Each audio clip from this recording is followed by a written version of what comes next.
The atmospheric scrubbers of the celestial spire were louder than Ronin would have liked, mostly because they were the only things drowning out the sound of his own annoyance. Being the only human contractor on Xylos Prime had its perks, mostly the pay. But it also meant crawling through maintenance ducts that hadn't been cleaned since the nebula formed.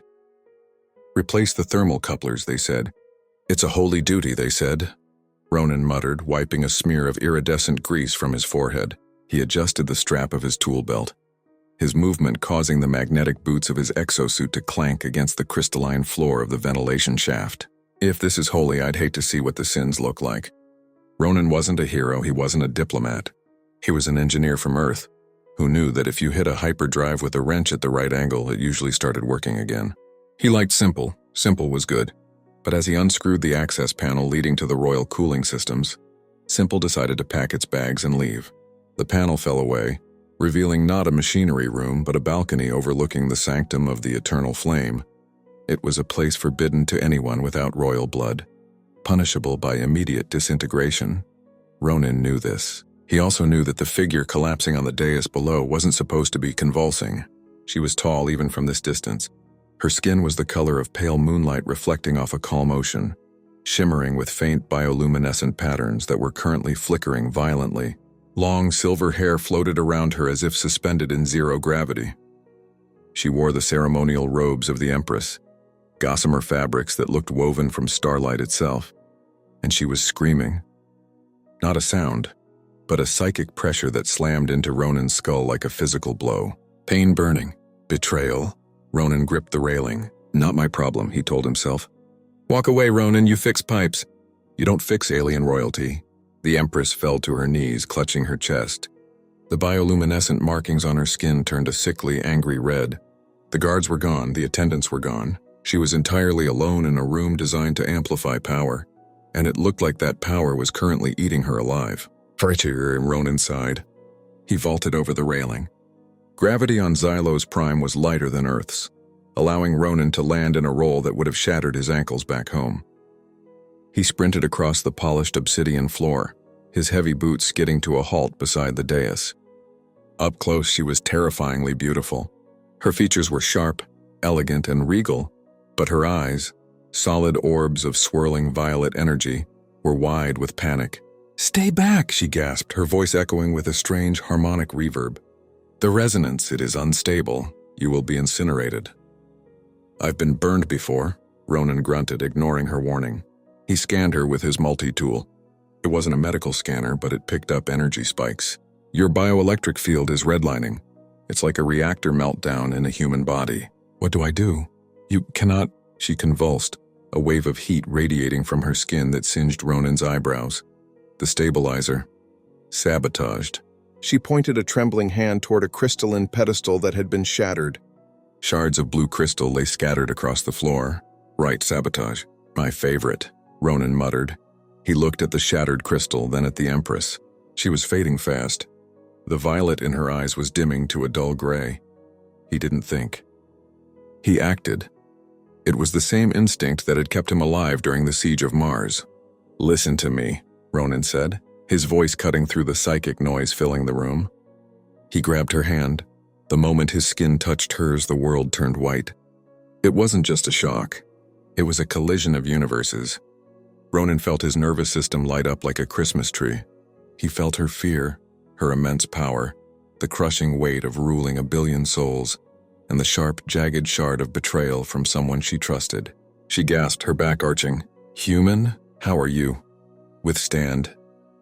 "I have a high tolerance for voltage," Ronin gritted out, his teeth clenched against the sensation of his own nerves rewriting themselves. "And I'm extremely stubborn. Now hold on." He pulled a grounding cable from his belt, a thick coil of copper and insulation meant for starship capacitors. He wrapped one end around her wrist over the pulsing red veins and clamped the other end to the heavy metal frame of his exosuit. "This is going to hurt," Ronin warned. "More than dying. Let's find out." Ronin slammed his hand onto the emergency discharge panel on his chest. His suit's capacitor acted as a sponge, siphoning the excess bioenergy flooding her system. His HUD screamed warnings, critical overload, heart rate dangerous, system failure imminent. He screamed as the energy poured into him, a river of alien fire. But he didn't let go. He held her hand, anchoring her to the ground, to reality, to him. Slowly, the red light on her skin faded back to a soft, serene blue. The heat dissipated. The violent shaking stopped. Ronin fell back, gasping, his suit smoking. The Empress slumped forward, but this time he caught her. For a moment, there was silence in the sanctum, broken only by the hiss of Ronin's overheated suit vents. The Empress Lyra, he remembered the news feeds calling her, looked up at him. Her violet eyes were clear, focused, and filled with a confusion that was almost childlike. "You are alive," she whispered, her hand still gripping his forearm. "Why are you alive?" "Good insulation," Ronin wheezed, tapping his chest plate. "And I take my vitamins." "You okay, Your Highness?" Lyra stared at him. "You touched the royal conduit, that energy. It should have vaporized a biological entity instantly, yet you absorbed it. I'm a grounding wire, sweetheart. Just doing my job." She stiffened. "Sweetheart? I am Empress Lyra Valshara, keeper of the 7 moons, and you're currently unable to stand up," Ronin interrupted, helping her to her feet. "So let's skip the titles. Someone broke your crystal toy, which means someone wants you dead. Which means we need to get out of here before they come back to check their work." Lyra looked at the shattered pedestal, her expression hardening. "High Councilor Varek," he insisted on the private purification ritual. "Varek sounds like a villain's name," Ronin said, checking his tactical readout. "I'm picking up multiple heat signatures moving toward the main doors. Heavy armor, not friendly." Lyra tried to summon her energy but winced. "I am depleted. The transfer took everything." "Then we do it the human way," Ronin said, unholstering his plasma welder. It wasn't a weapon, strictly speaking, but it could cut through a bulkhead in 3 seconds. "We run." They moved through the service corridors, a maze of pipes and narrow walkways that ran behind the pristine walls of the palace. It was a tight squeeze. "This is undignified," Lyra hissed, holding her shimmering robes close to her body to avoid the grime. "An empress does not crawl through." "What is this substance? A coolant sludge. Don't eat it," Ronin whispered, checking a corner. "And dignity is great, but survival is better. You get used to the smell." "I most certainly will not." Despite her complaints, Ronin noticed she kept pace. She was injured, drained, and terrified, but she didn't stop. "So?" Ronin whispered as they paused to let a patrol of drones buzz past the grate above them. "What exactly happened back there?" Besides the sparkly light show, Lyra looked at him in the dim light. Her eyes seemed to glow in the dark, illuminating the sharp angles of Ronin's jaw. "The resonance is the link between the ruler and the planet's core. Varek corrupted the frequency. He intended for the energy to consume me, making it look like, what is the human term? Natural causes? Spontaneous combustion," Ronin corrected. "Nasty way to go." "You saved me," she said, the tone of surprise still evident. "Why, you are human. My people view yours as primitive, useful only for labor." Ronin shrugged, adjusting a loose servo in his leg. "Where I come from, if you see someone in trouble, you help. Doesn't matter if they're a queen or a pauper. Plus, I hate bullies." Lyra studied him. "You are strange, Ronin, your mind." "I can feel it." Ronin froze. "Come again?" "The transfer." She gestured to where his hand had held hers. It created a bridge, a temporary neural link. "I can feel your adrenaline, your concern, and your hunger. You are thinking about circular dough with red sauce?" "Pizza," Ronin sighed. "And great. Now I have a mind-reading alien princess in my head." "Empress," she corrected, a faint smile touching her lips. "And your thoughts are remarkably loud. It is chaotic. How do you function with so much noise?" "It's called multitasking. You should try it." Suddenly the corridor rocked. Dust rained down on them. "They're sealing the sectors," Ronin realized. "They know we're not in the sanctum." "We need to reach the hangar bay," Lyra said, her voice tightening.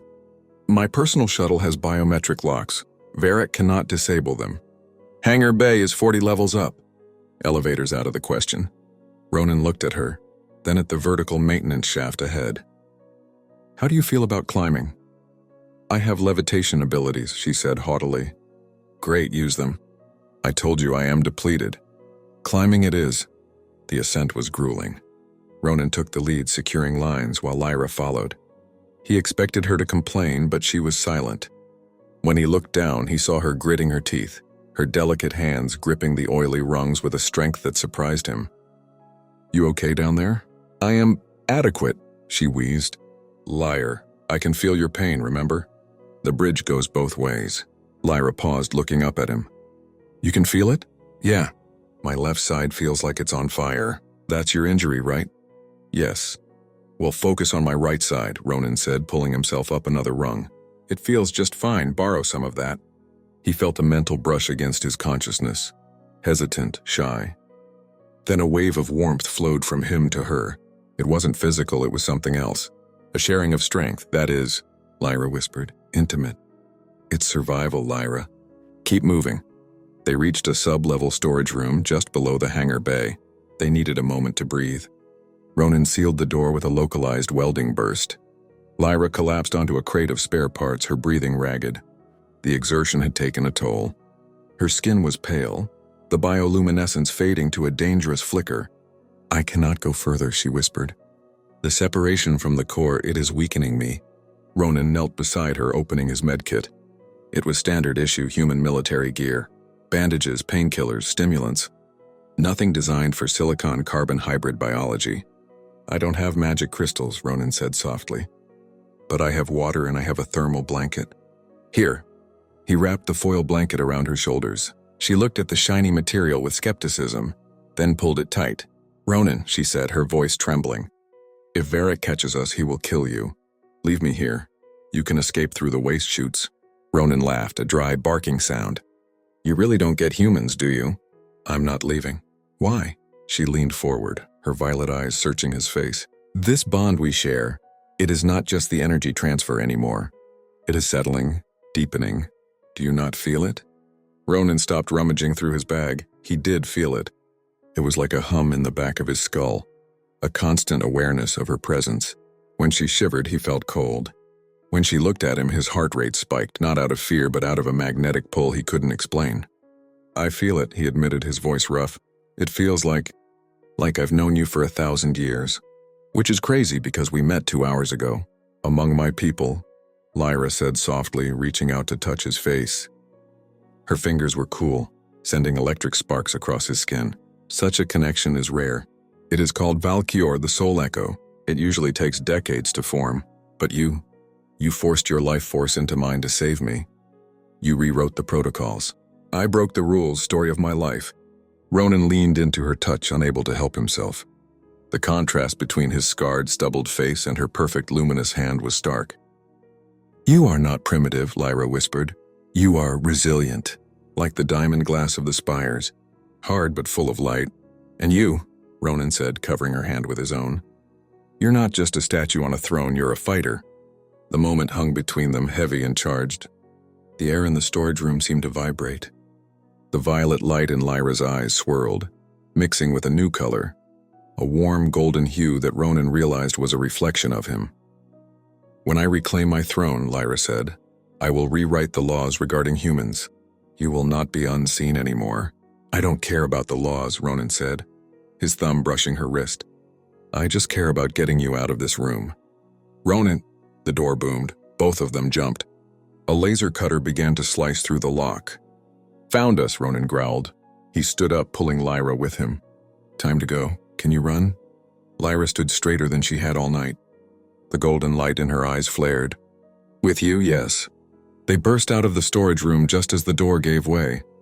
They were in the lower maintenance bay of the hangar. Ahead of them lay a wide-open bridge connecting to the launch pads. Standing in their way were 5 figures. They were elite royal guards, 7 feet tall, encased in armor that looked like obsidian glass, wielding dual energy swords that hummed with a vicious, unstable frequency. And behind them stood High Councilor Varric. He was a slender, snake-like alien with pale green skin and eyes that held zero compassion. Empress, Varric sneered, his voice smooth as silk. How disappointing to see you dragging yourself through the dirt with livestock.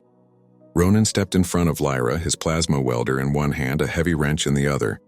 He knew he looked ridiculous against royal guards, but he planted his feet anyway. She's not disappointed, Varric, Ronin called out. She's just seen the trash that needs taking out. Varric's eyes narrowed. Kill the human. Bring the Empress to the shuttle. We will finish the ritual there. The guards advanced. They moved with a fluid, terrifying grace. Ronin, no, Lyra cried out. You cannot fight them. Their armor reflects energy weapons. Good thing I brought a wrench. Ronin muttered, though his heart was hammering against his ribs. This is it, he thought, stupid way to die. Defending an alien queen with plumbing tools. The first guard lunged. Ronin didn't try to block. He used his smaller size to duck under the swing, slamming the wrench into the back of the guard's knee, the only unarmored joint he had spotted earlier on the schematics. The guard buckled. Ronin jammed the plasma welder into the gap in the armor and pulled the trigger. The suit shorted out, freezing the guard in place. "One down," Ronin yelled. But there were 4 more, and they weren't underestimating him anymore. 2 guards synchronized their attack. Ronin dodged one, but the second backhanded him. The force was like being hit by a truck. Ronin flew across the bridge, slamming into the railing. His vision swam. He tasted blood. "Ronin!" Lyra screamed. He felt her panic flood the bond. It gave him a jolt of energy, enough to stagger back to his feet, but he was hurt badly. The guards circled him, swords raised. They were toying with him now. Varric laughed. "Look at it. Broken, pathetic. This is what you bound yourself to, Empress. This dirt?" Lyra stepped forward. She was trembling, but not from weakness anymore, from rage. "Don't touch him," she warned, her voice vibrating the deck plates. "Or what?" Varric taunted. "You are powerless without the crystal." The lead guard raised his twin swords, ready to decapitate Ronin. Ronin looked up, meeting Lyra's eyes. "Do it," he thought at her. "Use the bond, take it." Lyra froze. She heard him. Not spoken words, but pure intent. He was offering her everything he had left. His grit, his human stubbornness, his life force. The guard swung. The swords came down, but they never hit Ronin. They stopped inches from his neck, hitting an invisible barrier that crackled with golden electricity. The guard stumbled back, confused. Lyra stood with her head thrown back, her hair floating in a halo of blinding light. But it wasn't just violet. It was gold, it was brown.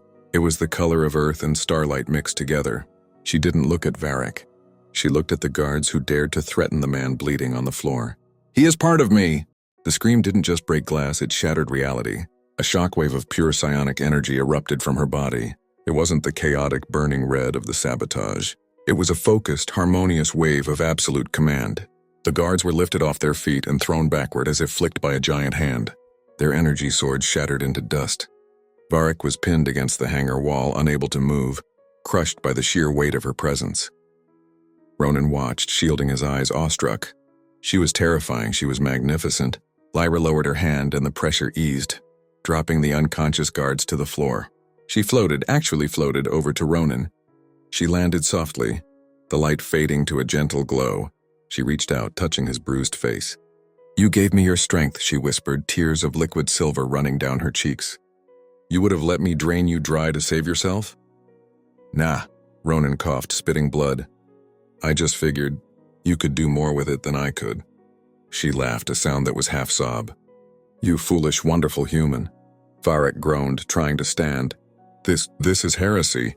A bond with a human. It corrupts the bloodline." Lyra turned to him. She didn't shout this time. Her voice was cold, absolute, and echoed with the authority of 1,000 ancestors. "It does not corrupt," she said, pulling Ronin to his feet and wrapping her arm around his waist to support him. "It evolves. The old ways died the moment you betrayed me, Varric. A new era begins today." She looked at Ronin. "If he is dirt, then let the Empire be built on this soil. Because it is stronger than any crystal you possess."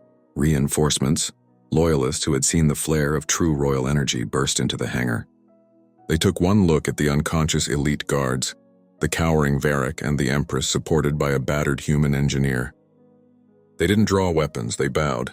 3 days later, Ronin sat on the edge of the healing pod, testing his shoulder. It was stiff but functional. The royal medical bay was a lot nicer than the maintenance ducts. The door slid open. Empress Lyra walked in. She wasn't wearing ceremonial robes. She wore a simple tunic and trousers, though the fabric still shimmered. "They tell me you are trying to leave," she said, crossing her arms. "Job's done," Ronin said, avoiding her eyes. "Varric's in a cell. You're back on the throne. I fixed the cooling vent. Send my check to Earth." "Is the bond gone?" she asked quietly. Ronin paused. He closed his eyes. He could still feel her. A warm, steady hum in his mind. It wasn't gone, it was permanent. "No," he admitted. "Then you cannot leave. The Valkyr is eternal. Distance would only cause us both pain." She stepped closer, invading his personal space in the best way possible. "Besides," she smiled, a look of mischief in her violet eyes. "I have a new project for you." "Oh yeah, more plumbing?" "Ambassador," she said, "to the Human Alliance. I need someone who understands both worlds. Someone who can teach my people that strength doesn't always come from power. Sometimes it comes from a wrench and a bad attitude." Ronin laughed. He looked at her, really looked at her, and realized he didn't want to leave. He had spent his whole life drifting, fixing broken things, and moving on. Maybe it was time to stay fixed. "Ambassador Ronin," he mused, "has a ring to it. But I'm keeping the tool belt." "I would insist on it," Lyra said softly. She leaned in, her forehead resting against his. The bioluminescence on her skin flared a soft, happy gold. "Stay with me, Ronin, not as a servant, but as my part." Ronin wrapped his arms around her, feeling the hum of the bond sing in perfect harmony. "I'm not going anywhere, Lyra." The camera pans out through the transparent walls of the palace, showing the vast alien city below. But for the first time, amidst the silver and blue towers, there are ships from Earth docking. The two worlds are no longer separate. Because sometimes the universe doesn't need a hero, it just needs a human who refuses to let go.